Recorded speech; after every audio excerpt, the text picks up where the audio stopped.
Welcome back. I really wanted to show you step by step how I make my absolute favorite sourdough sandwich bread.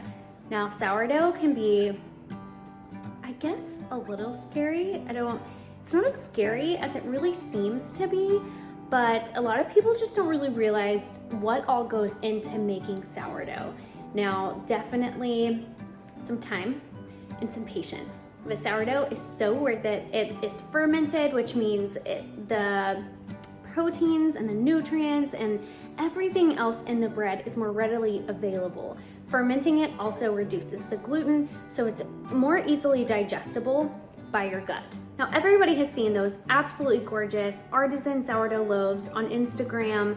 You know, they're definitely Instagram worthy. These gorgeous designs on top, the crusty loaves, and everybody cutting into them. And I absolutely love making those too, but really day-to-day bread, I love this recipe, and I'll share the link to the recipe. It's not my own. I definitely am not making my own bread recipes right now, but I will share it with you in the description below. I'll also share some of my favorite tools as far as what I love to use while making sourdough. But a lot of people, again, just don't really know what all goes into sourdough. I've had people message me on Instagram. They're like, that bread looks amazing. Can I have the recipe? I'm like, yeah, do you have a sourdough starter? They're like, oh, no. I'm like, well, sourdough is not really something you can just start one day and get rolling with it. It's definitely not something that you can make in just a few hours. Sourdough bread takes time. It's usually a couple-day process. In fact, if you've had a fed starter, it's gonna be at least a 2-day process. Now, I filmed a lot of this over multiple days. I actually showed you making my leaven about 4 or 5 days ago, which actually didn't even turn out, which is fine because you make a mistake with sourdough, you just redo it. It's no big deal. But this bread is in the oven right now and I can't wait to share it with you. I love making this bread. It's soft. It's the perfect sandwich bread. It is absolutely delicious. It makes really big, nice slices. And another bonus in my book is that it lasts for quite a few days. Now, those gorgeous artisan sourdough loaves, while they're good for about 2 days, by that third day, they're usually pretty hard and need to either go to the chickens or in the compost or chopped up to make breadcrumbs or even croutons, anything like that. But I really like this bread. It keeps really well and everybody seems to love it. So I'm gonna show you step by step from making my leaven until it comes out of the oven. The first step I'm gonna do in making my dough for my bread is to make the leaven.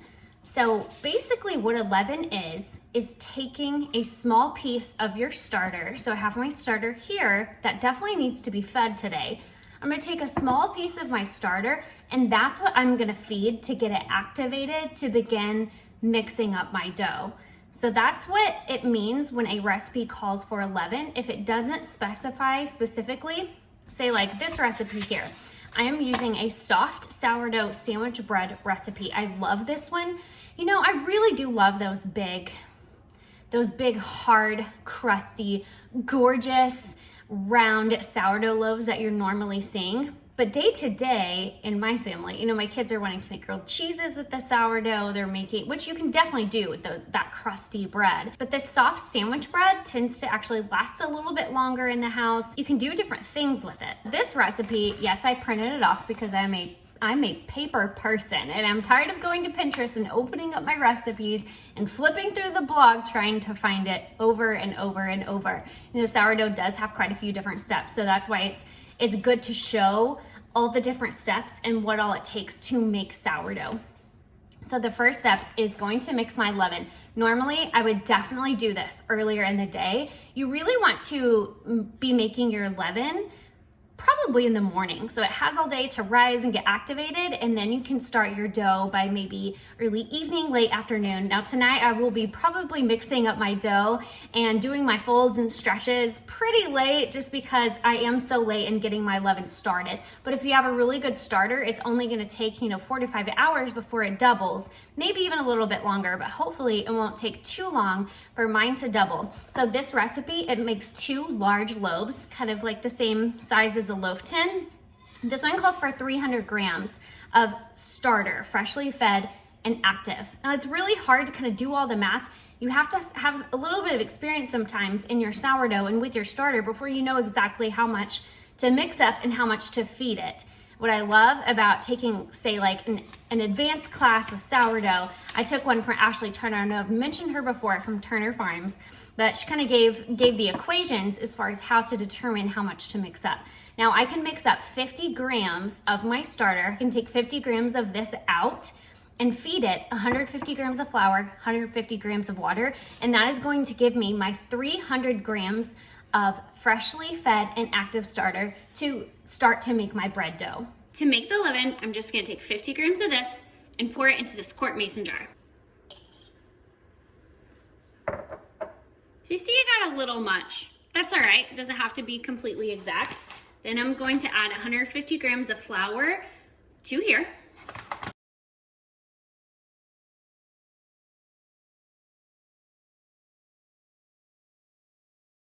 Then I'm going to add 150 grams of filtered water. Now the reason I'm putting it into this large quart mason jar is because if your sourdough starter is active and ready to go, then this is going to double. By the time I am going to feed this, by the time I'm going to use this in my recipe and mix up my dough tonight, this will be up here. So I will show you, I'm sure with bad lighting, what it's going to look like. So I'm just gonna put the lid on top of this. I'm not going to seal it. I'm gonna set it right here and put it in a warmer place. Now this is my starter. This is what is left of my starter. So this is definitely enough to feed and then maybe even have a little bit of discard. I love this method of keeping a small amount of starter and then taking bits out of that to make your leaven. Rather than keeping a whole ton of starter, you know, maybe one day you're thinking, oh, I want some bread. Let me see how much starter I have after you fed it and you don't have enough and you poured it all in there and then you don't have any starter left to feed and continue making your recipe. So this, see how thin it is? It definitely needs to be fed. So I'm gonna go feed this, probably double, if not triple, probably double, so it can sit until tomorrow, sit and slowly feed off of that. So I may take about 20 grams of starter and do 40 grams of flour and 40 grams of water, and then that's going to sit and be my starter that I will take bits and pieces of to make another recipe. Okay, here I am. This is the next step in making my soft sourdough sandwich bread. Not really mine, somebody else's recipe, but it's my favorite soft sourdough bread. So this is obviously a different day. My leaven did not turn out the day that I made it, what you just saw. It didn't turn out, and I think it's because I fed my starter just all-purpose flour. It seems to take longer to actually activate and get to fully active when it actually doubles. It takes longer if I use all-purpose flour versus using a bread flour, and I think it has to do with the protein content in it, with the gluten content, I'm not totally sure. But I actually did make a leaven around the exact same time today. I wanted to make it earlier, but it's Sunday and we had church services this morning. By the time I came home and kind of got I planned on making some sourdough rolls, and by the time I got those ready and rising, that is when I finally made my leaven, which is about the same exact time as what you just saw. So it is now 6:57. And thank goodness for daylight savings time, I still have light coming into my kitchen. This is what my leaven looks like. So I had mixed it up and it sat about right here. This is my 300 grams of starter. And I don't know if you remember me saying, I used 50 grams of my active starter, 50 grams. And then I added 150 grams of bread flour and 150 grams of water. And this is what it looks like. This is what you want to see in an active starter right here. This is when you want to use it. See all of those bubbles, this is super active. I could probably let this go even about 30 more minutes. But when you kind of tilt it and see, I don't want to pour it out, but you see that stringiness right there? That is what you're wanting to see, kind of creating those holes and how stringy it is. Now I'm going to pour this in water. I like to mix up my water first into my little bucket. I don't know what else you want to call this.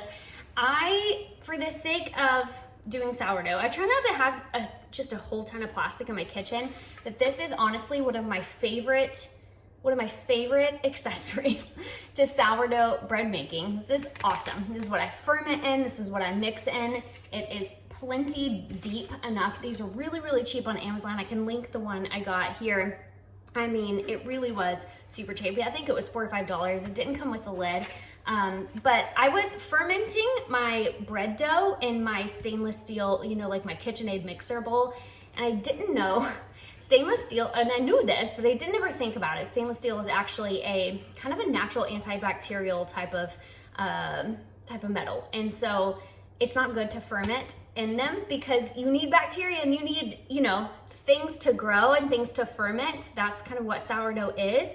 And so that's not a great idea. So I needed something that had a lot of space I could ferment in.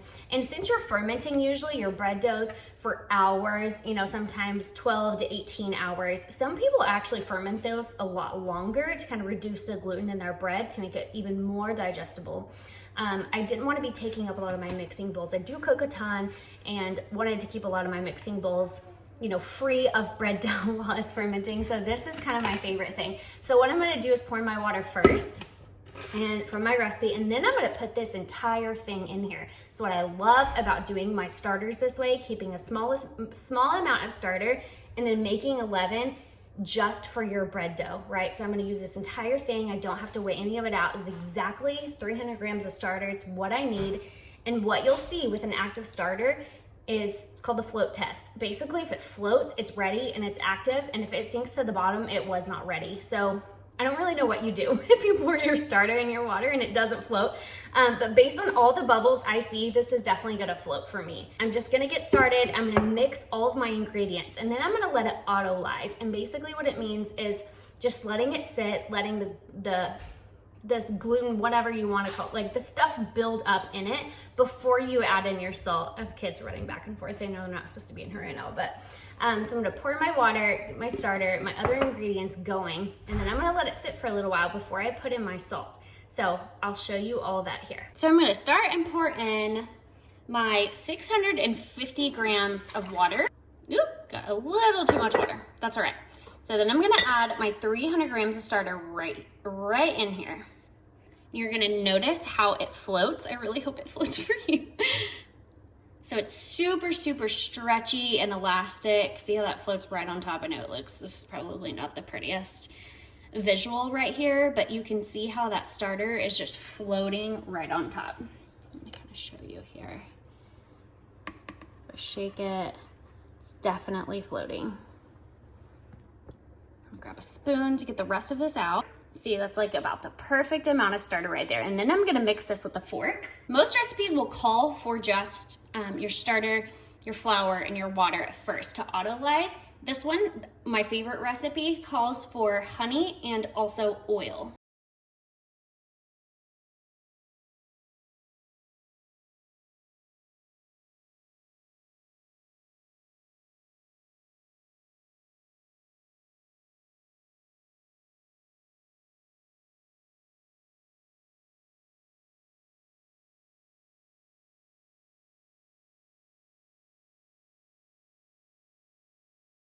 And now it calls for 1,000 grams of flour. So I have made this recipe with all-purpose flour, half bread flour, half all-purpose. I think it really is just preference, but it does call for so much flour. This is a large dough recipe. It does make two loaves. So I'm gonna do half all-purpose and half bread flour.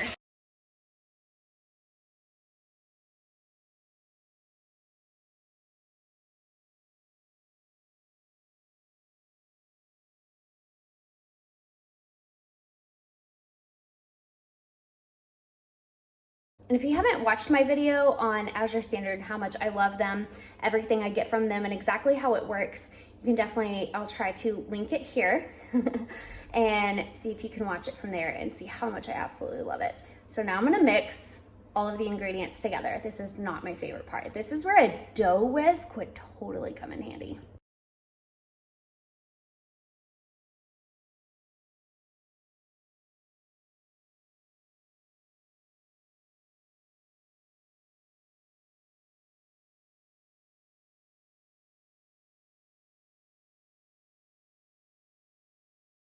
You autolyze for 1 hour before you put the salt in. Really glad I went ahead and got it started. I'll probably be up a little bit later getting all this done. Okay, it's an hour later. Sorry, I lost all of my pretty light, but now I'm going to add my salt. And what I'm gonna do first, I'm gonna put the salt in here and weigh it. It's 20 grams of salt, and I'm gonna put just a little bit of water to go ahead and dissolve it before I pour it onto my dough and incorporate it. That way I'm sure that it gets dissolved and it gets fully incorporated. Okay, that was super crazy. So in the middle of filming for this, our power went out for about an hour. So between scared kids and trying to find some candles and flashlights, I still was getting after my bread dough. So I worked in the salt and the water, worked it in really well. And after that point, the last thing to do before letting it sit and firm it in the fridge all night long is to fold it. So I've already done 1 round of this. It does call for doing 4 rounds of folding and stretching every 30 minutes. So usually I'll get away with 3 because I'm typically doing this late at night. So I'm gonna show you how I take my dough and fold it and get it all nice and elastic.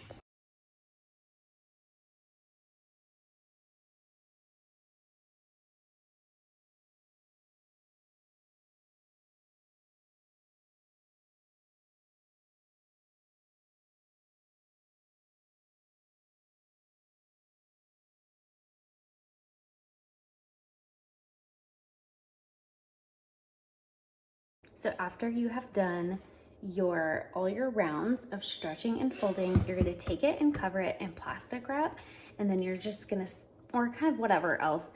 I have used different things to wrap it, and it hasn't seemed to hold its moisture very well.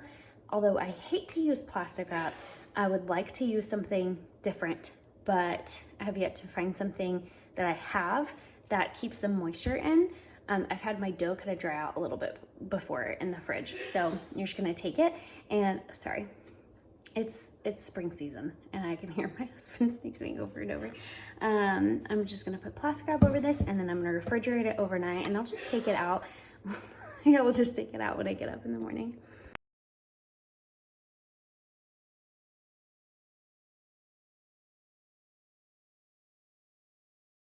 All right, so it's the next morning. You saw me taking out my bread dough. So it fermented all night long. I took it out and let it warm up to room temperature. So it's been out for a little over 2 hours. It is now 10:52. I probably could have started this a little earlier. You can see how much it has risen. This is the fermentation going on. These are all the amazing bubbles. This is what you want to see. You want to see all the bubbles. You want to see your dough rising. It has risen even more since I took it out. And so now the process is dividing it into 2 different parts for the 2 different loaves. I'm gonna put it on a floured cutting board, and I'm gonna separate it into 2. It does say weigh them out, but I just eyeball it.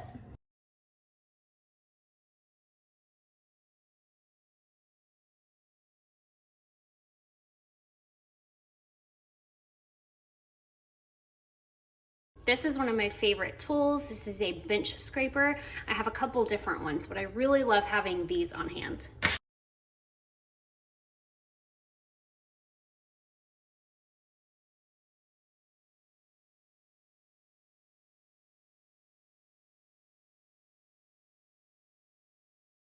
Now with this recipe, this does call for you to roll out your dough. Usually with the artisan style sourdough loaves, you're gonna want kind of all of those bubbles and things in there, because it's gonna create those pockets that is more specific to a sourdough loaf. But since this is a sandwich bread recipe, you don't really want those big bubbles because it's gonna create these big holes, which you don't really want in your sandwich bread. So what I'm gonna do is take both of these loaves. I'm gonna show you what they look like. They've expanded even more, which is awesome, which means that my sourdough starter was good and active. And I'm going to actually roll it out to get all of those, those bubbles out and all the gases out.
the last part before I bake my bread is to score the bread. Basically just means you're gonna make cuts in the top, and you've probably seen those really gorgeous artisan sourdough loaves where people make all these great designs and crazy things on top. So these, I just score it 3 times typically. Haven't gotten too fancy yet. I did leave them in my oven on the proof setting for a little bit longer than I intended. So they're really, really big right now. So which means I'm gonna get some pretty large loaves out of these, and they're gonna be pretty airy, but I'm gonna show you how I do that. And then I'm gonna get my oven heating up and ready to bake. Look, this is just 1 of 2. They're pretty warm. They've gotten pretty tall. So I'm gonna score the tops of these, and these are gonna be some giant loaves of bread. So this is a really handy dandy scoring tool that I like to use. It's a razor blade. You can just cut straight into them. So this, you can do it with a really sharp knife. I just like to have this. I got a little set of sourdough accessories, and all I'm gonna do is score right here. So it kind of created this skin by letting it, I kind of proofed it a little too long, kind of created a skin on top, but that's all right. It's still gonna cook up nicely. So basically that keeps it from breaking apart in other places and allows the dough to expand as it bakes. Oh, yikes. Again, remember, I'm not an expert. I'm still a beginner. Made some amazing bread, but I still have lots to learn. A friend came over, we were chatting. I forgot a little bit that they were proofing in the oven. That's okay. This will work perfectly fine. I'm still gonna have some really tasty, delicious bread. It may not be the prettiest, but it definitely is going to be amazing.